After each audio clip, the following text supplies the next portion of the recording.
রানী একটি সুন্দর দুর্গে থাকতেন। তার একটি কন্যা ছিল, যার স্বপ্ন সে দেখেছিল।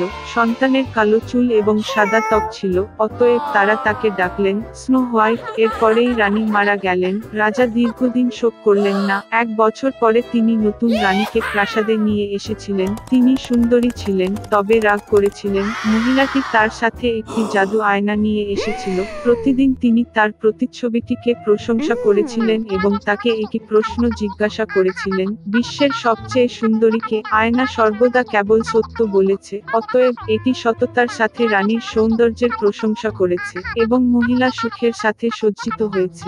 স্নো হোয়াইট বৃদ্ধি পেয়েছে এবং প্রতি বছর তার সৌন্দর্য উজ্জ্বল করে। এবং এখন আয়নার সাথে কথা বলতে গিয়ে রানী প্রতিক্রিয়া শুনেছিলেন যে এখন তিনি বিশ্বের সবচেয়ে সুন্দরী নন। তবে স্নো হোয়াইট রানী নিজের প্রাসাদে এটি সহ্য করতে যাচ্ছিলেন না। তিনি তার বিশ্বস্ত দাসকে রাজকন্যাকে এক দুর্ভেদ্য ঝলকে নিয়ে যাওয়ার এবং হত্যা করার নির্দেশ দিয়েছিলেন, কিন্তু চাকর রানীর জন্য মিষ্টি মেয়েটিকে হত্যা করতে পারেনি। তিনি রাজকন্যাকে একটি অন্ধকার জঙ্গলে নিয়ে এসে তাকে ছেড়ে দিলেন এবং সে নিজেই দুর্গে ফিরে এসে রানীকে জানিয়েছিল যে সে তার আদেশ অনুসরণ করেছে। দীর্ঘদিন ধরে রাজকন্যা বনের মধ্যে ঘুরে বেড়াত পথে সমস্ত ধরনের বনবাসী তাকে সহায়তা করেছিল। স্নো হোয়াইট তাদের প্রতি অত্যন্ত সদয় ছিল এবং তাই তারা দৃঢ় বন্ধু হয়ে উঠল। সন্ধ্যার দিকে রাজকন্যা দুর্ঘটনাক্রমে একটি ছোট্ট বাড়িতে হোঁচট খেয়েছিল। তিনি সেখানে গিয়ে দেখলেন যে বাড়িতে কেউ নেই। টেবিলটি 7 জনের জন্য সেট করা হয়েছিল এবং শোবার ঘরে 7টি খাট ছিল এবং এই বাড়ির সমস্ত কিছুই খুব ছোট ছিল। সুতরাং স্নো হোয়াইট বুঝতে পেরেছিল যে এখানে 7টি ছোট মানুষ বাস করে। দীর্ঘ এবং কঠিন যাত্রা শেষে তিনি একটি বিছানায় শুয়ে পড়লেন এবং দ্রুত ঘুমিয়ে পড়লেন। 7 বামন গভীর রাতে বাড়ি ফিরেছিল। অপ্রত্যাশিত অতিথির উপস্থিতিতে তারা বিস্মিত হয়েছিল। স্লিপিং স্নো হোয়াইট এত মনোমুগ্ধকর ছিল যে বামরা তাকে ঘুমাতে দেওয়ার সিদ্ধান্ত নিয়েছিল এবং তাকে জাগিয়ে তুলেনি। সকাল এসেছে, স্নো হোয়াইট জেগে উঠল। 7টি বামন দেখে ভয় পেয়ে গেল, তবে তারা তার সাথে স্নেহশীল ছিল এবং মেয়েটি তার ঝামেলার কথা জানিয়েছিল। তারা তৎক্ষণাৎ স্নো হোয়াইটকে পছন্দ করেছিল এবং বামরা তাকে তাদের সাথে থাকার জন্য আমন্ত্রণ জানিয়েছিল। তদুপরি তিনি বাড়ির যত্ন নিতে, রাঁধুনি, ধোয়া এবং পরিষ্কার করতে রাজি হন। প্রতিদিন সকালে বামরা সোনা এবং মূল্যবান পাথর খনন করতে পাহাড়ে গিয়েছিল এবং গভীর রাতে ফিরে এসেছিল কাজের জন্য ছেড়ে। তারা স্নো হোয়াইটকে সতর্ক করেছিল যাতে সে দুষ্ট সৎমায়ের প্রতি ভয় পায় এবং অপরিচিতদের জন্য দরজা না খুলে দেয়। এই সময় রানী যথারীতি গোপন কক্ষে যান জাদু আয়নার সাথে কথা বলতে, কিন্তু আয়না হঠাৎ করে বলেছিল যে তিনি বিশ্বের সবচেয়ে সুন্দরী নন। তবে স্নো হোয়াইট, যে রাজকন্যা এখনো বেঁচে আছে এবং ঘরে জিনোমাদের সাথে থাকে। রানী খুব রেগে গেলেন এবং স্নো হোয়াইটকে নিজেই ডিল করার সিদ্ধান্ত নিয়েছিলেন। তিনি একটি গোপন কক্ষে গিয়ে সেখানে একটি বিষাক্ত আপেল রান্না করেছিলেন। এটি বাইরের দিক থেকে খুব সুন্দর ছিল, তবে কেউ যদি একটি টুকরো এমনকি খায় তবে সে অবশ্যই মারা যায়। আপেলটি প্রস্তুত হয়ে গেলে রানী পুরানো বণিকে পরিণত হয়ে বামনাদের বাড়িতে এল। মিষ্টি বুড়ো মহিলাকে দেখে স্নো হোয়াইট তার জন্য দুঃখিত হলেন। সে কোনো সন্দেহ না করে বাড়ি ছেড়ে চলে গেল। বৃদ্ধ মহিলাটি একটি পাকা আপেলের সাথে মেয়েটির সাথে চিকিৎসা করেছিলেন এবং বলেছিলেন যে তিনি যদি এই আপেল খান তবে তিনি চিরকাল যুবক এবং সুন্দরী থাকবেন। স্নো হোয়াইট তাকে বিশ্বাস করেছিল এবং আপেলকে কামড়ানোর সাথে সাথে সে মরে পড়ে শ্বাস বন্ধ করে দিয়েছে। সন্তুষ্ট রানী প্রাসাদে গেল। সন্ধ্যায় বামরা কাজ থেকে ফিরে এসে স্নো হোয়াইটকে মাটিতে পড়ে থাকতে দেখেছিল। সে নিঃশ্বাস ফেলছিল না। তারা এত জোরে কাঁদতে লাগলো যে তাদের কান্না শুনতে পেয়েছিল পাশের জঙ্গলে শিকার করা সুদর্শন রাজপুত্র। কি রকম চিৎকার উঠেছে যে সমস্ত প্রাণীকে ভয় পেয়েছিল তা তার কাছে আকর্ষণীয় হয়ে উঠল।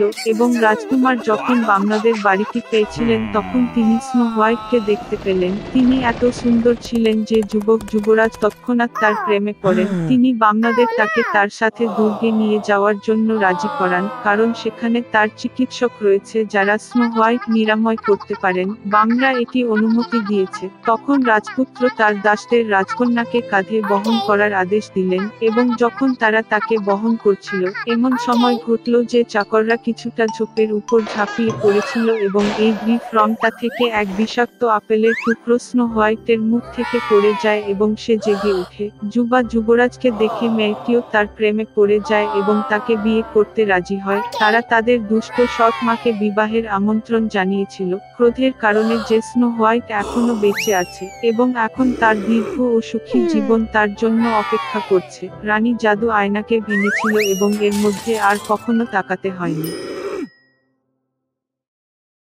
একসময় এক বয়স্ক মিলার ছিল যার 3 ছেলে ছিল। যখন মিলার মারা গেল তখন তিনি তার ছেলেদের একটি মিল, গাধা এবং একটি বিড়াল রেখে গেলেন। সবচেয়ে বড়টি মিলটি পেয়েছে, মাঝখানে গাধা পেয়েছে এবং সবচেয়ে কনিষ্ঠকে বিড়ালটি নিতে হয়েছিল।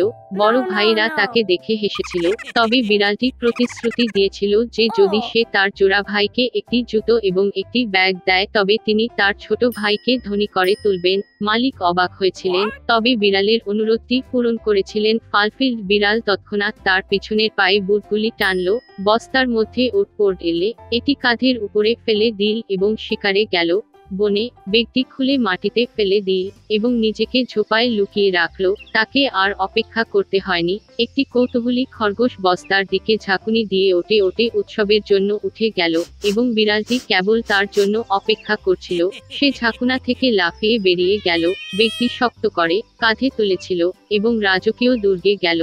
সে দেশের রাজা ভালো খাবারের এক মহান প্রেমিক ছিলেন। বিড়াল তাকে গভীরভাবে প্রণাম জানালো, খরগোশটি হস্তান্তর করল এবং বলল যে এটি তার মাস্টার মার্কুইস ডি কারাবাসের উপহার। রাজা এই আশ্চর্য হয়ে আনন্দিত হয়েছিলেন। বিড়াল প্রকৃত মহামানবের মতো মাথা নত করে রাস্তায় ধাক্কা মারল। পরের দিন তিনি আবার বস্তা নিয়ে শিকারে গেলেন। এবার তিনি 2টি চর্বিযুক্ত পার্টরিজ ধরতে সক্ষম হন। রাজা আরও একটি মনোরম উপহার দেখে আনন্দিত হয়েছিলেন।